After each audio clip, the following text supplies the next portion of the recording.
Et salut à tous et on se retrouve pour une nouvelle vidéo et cette fois-ci une vidéo sur Magic Duels. Mais c'est un truc de fou, on n'avait jamais fait ça. Qu'est-ce qui se passe? Eh bien c'est parti, on va se faire un petit match. Alors je vais vous présenter un petit peu ce que c'est Magic Duels et puis vous montrer comment ça marche. Alors Magic Duels c'est un jeu que vous trouvez sur Steam. Moi je l'ai sur Steam, je sais pas si il est disponible ailleurs, en tout cas moi je l'ai sur Steam. C'est un jeu gratuit qui vous permet en fait de collectionner des cartes du jeu Magic tout simplement et de jouer avec, donc de faire des petites campagnes en mode histoire ou de faire des combats contre d'autres joueurs. Donc je fais une vidéo peut-être un petit peu tard sur Magic Duels dans la mesure où Magic Duels c'est un peu mort entre guillemets, dans la mesure où là en fait ils sont allés jusqu'à Amonkhet et il n'y aura plus de nouvelles mises à jour. Parce qu'en fait ils vont passer sur un nouveau jeu très bientôt qui s'appelle Magic Arena. Et donc Magic Duels c'est un peu fini. Mais malgré tout ça reste fun et ça reste d'actualité. Puisque comme vous pouvez le voir on a tout ça en termes d'extensions disponibles. Donc moi ce que je vous conseille c'est de faire les modes histoire. Parce que tout simplement ça vous apprend un petit peu plus de choses sur l'histoire de chacun des plans, de chacune des extensions. Donc ça va de Origins en passant par Zendikar, Innistrad, Kaladesh jusqu'à Amonkhet. Donc il n'y a pas l'âge de la destruction et ils n'ont pas fait les mises à jour pour cette extension. C'est un peu dommage, ils auraient pu au moins terminer le bloc Amonkhet, mais bon, tant pis. En tout cas les histoires sont sympathiques, à chaque fois il y a 5 petits trucs à faire, c'est plutôt cool. Mais ce n'est pas ce qu'on va faire aujourd'hui, parce qu'aujourd'hui on va faire, pour la présentation on va dire, un petit combat, mode combat, mode versus. Et donc on va affronter un joueur random, donc c'est du pairing, hein, vous connaissez le principe. Et c'est parti, donc je vais jouer avec mon deck blanc-bleu, donc vous pouvez construire vos propres decks, il n'y a aucun souci, en fonction des cartes que vous récupérez. Donc vous avez des cartes au début du jeu, puis ensuite vous pouvez vous récolter des pièces, voilà, des pièces avec un symbole bodas, et ça vous permet d'acheter des boosters dans la boutique, et donc d'avoir de nouvelles cartes pour construire de nouveaux decks. Alors le truc c'est que c'est peut-être un petit peu long, dans la mesure où on gagne très peu de pièces, et il faut ouvrir énormément de boosters pour avoir les bonnes cartes. Donc c'est un peu un jeu qui vous incite très fortement à mettre de l'argent, mais bon, nous on va jouer en mode gratuit, donc il n'y a aucun souci, on peut déjà se faire des decks très corrects avec ce qui est mis à notre disposition. Donc là ça y est, on a un joueur de niveau 2, donc ça c'est un rang saisonnier, il n'y a pas de souci. Et on va l'affronter, donc on ne sait pas qui c'est, on va voir. Alors voici ma main. Donc moi j'ai un deck avec des créatures volantes, hein, vous l'aurez compris. Donc là moi je vais garder la main tout simplement. Et on va se faire cette petite partie, donc j'ai aucune idée du joueur de mon adversaire, ce sera la surprise. Alors super, donc moi je vais commencer par mettre une plaine et à poser ce faucon mordoré, c'est une 1-1 vol. Donc en fait le principe du jeu c'est tout simplement de mettre des créatures qui volent, donc ça peut être des mécanoptères, ça peut être l'assaillant, chasse au ciel qui a la double initiative, ou le petit faucon, puis après de les booster, ou bien avec la vouivre, qui est un peu la carte clé de mon deck, ou avec des équipements, ou avec d'autres petits trucs, enfin vous verrez. Donc là c'est toujours mon adversaire, voilà, qui finit son tour. Donc ce qu'on va faire, c'est qu'on va d'abord attaquer, on va aller lui mettre 1, il n'y a pas de souci. Bon, j'espère qu'il va apprécier ça, voilà, il a rien à dire, voilà, bien fait pour toi. Donc moi j'ai pas mis les animations de blessure parce que je trouvais ça un peu long, mais lui il les a laissés, c'est pour ça qu'il y a ce petit temps d'attente à chaque fois. Machin chose, observe les blessures. Et on va pas faire n'importe quoi, on va mettre quand même un terrain engagé. Ce serait bête de ne pas poser de terrain alors qu'on en a. Donc pour l'instant je me construis ma petite armée de créatures volantes et lui il joue mono blanc visiblement et il a pas fait grand chose. Ah ça y est, première carte, donc c'est tout simplement, si tu veux bien merci, une 0-6 défenseur qui n'a pas le vol, donc ce n'est absolument pas un problème pour moi. Donc j'ai rien qu'à la célérité de toute façon, donc on va commencer par attaquer.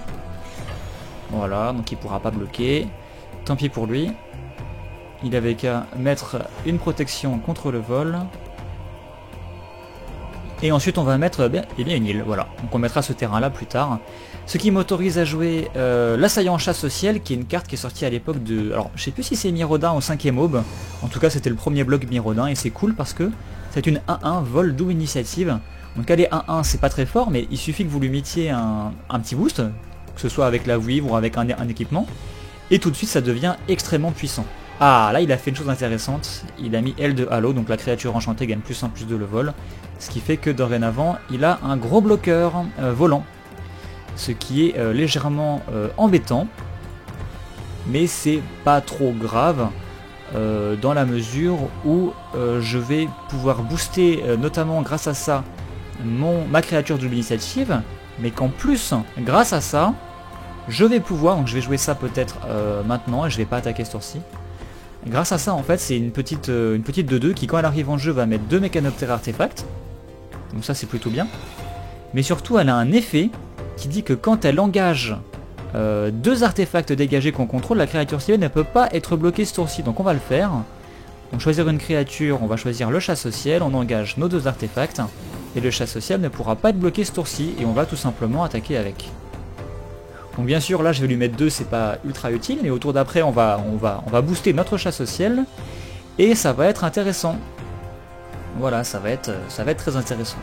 Donc voilà un peu la mécanique du deck. Alors je sais pas si je vous en ai parlé, mais en fait ce terrain là, c'est un terrain qui peut plus tard se sacrifier en payant 5 pour mettre 2 jetons mécanoptères à nouveau.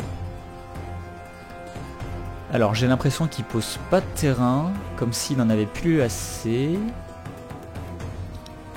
On va voir ce que ça donne, hein, tout simplement. Donc là il finit son tour, donc je pense qu'il est un peu en galère. On a un peu de gestion, donc très bien. Moi ce que je vais faire, je vais mettre la vouivre, comme ça j'aurais pu la mettre avec le flash, mais c'est pas grave. Voilà, on va continuer. Donc là, je vais attaquer avec tout le monde. Donc là, il joue quelque chose. Alors, on arrête le chronomètre pour voir ce que c'est. Le joueur ciblé sacrifie une créature attaquante ou bloqueuse. Très bien.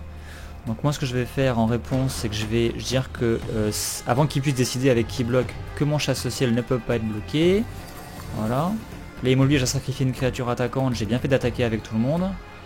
Donc en fait je vais sacrifier celle-là, parce que celle-ci vole, elles sont plus intéressantes. Et j'en ai une deuxième, ce qui fait que je pourrais toujours utiliser son effet, donc je vais sacrifier ma petite 2-2 qui ne vole pas.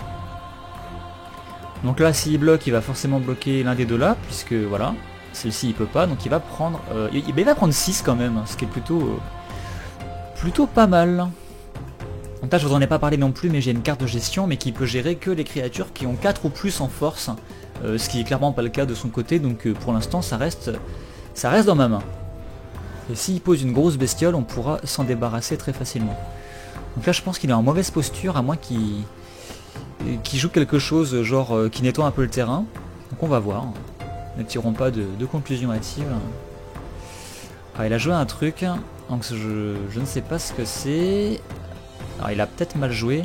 Le permanent enchanté ne peut ni attaquer ni bloquer. Ah, et ses capacités activées ne peuvent pas être activées. Mais je m'en fous, parce que le fait qu'il donne un boost à tout le monde, c'est pas une capacité activée. Donc il n'y a aucun problème, il aurait clairement dû la mettre à mon chasse-ciel, mais il a un peu fait nimp.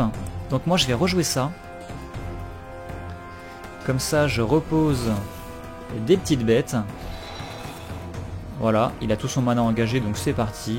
Je dis que mon chasse-ciel ne peut pas être bloqué, j'engage mes 2 artefacts. Je continue, tout a au moins 2 en endurance, donc je fais attaquer avec tout le monde. Et là, normalement, il n'y a plus trop de problèmes. Je pense que la victoire est nôtre. Donc les dégâts d'initiative, puis les dégâts de la phase classique d'infligation des blessures. Bref, vous aurez compris. Et voilà, donc victoire. Bon, victoire un peu facile pour le coup, on n'est pas tombé sur un adversaire très puissant, il a peut-être eu des problèmes de mana aussi. Mais voilà, donc moi j'ai le droit à mes quelques petits bonus, donc je suis passé rang 7. En fait, à chaque fois qu'on gagne un match, on monte de rang, et à chaque fois qu'on perd un match, on baisse de rang. Et il y a des petits succès à ce niveau-là. D'autres succès, voilà, il faut lancer des sorts bleus ou des sorts noirs. Donc voilà, donc il y a pas mal de petits succès Steam du coup à débloquer, donc c'est plutôt amusant. Il y a un mode troll à 2 têtes, donc c'est-à-dire un 2 contre 2 qui peut être bien. Et on peut voir ses decks, on peut voir sa collection de cartes, donc il y a vraiment des choses intéressantes. Voilà, donc j'espère que ça vous a plu, c'était un peu rapide, c'était juste une présentation pour vous montrer Magic Duels, même si Magic Duels, comme je vous le disais, c'est un peu en déclin. Quoi qu'il en soit, si vous avez des decks qui sont prêts, si vous avez Magic Duels et que vous avez des decks et que vous souhaitez faire une partie, on peut peut-être s'amuser à faire ça. Donc on en discutera, hein, mais s'il y a des candidats, n'hésitez pas, vous me contactez sur la page Facebook et on essaie peut-être de s'arranger un match. Donc ça dépend, si vous êtes 40 à me poser la question, je vais pas forcément pouvoir faire un match avec 40 personnes, mais il y a moyen qu'on s'amuse bien, donc pourquoi pas faire un match ou deux avec vous, ça me ferait super plaisir. Voilà, en attendant, moi je vous donne, je vous dis à très bientôt et je vous souhaite bon jeu à tous. Allez, à plus.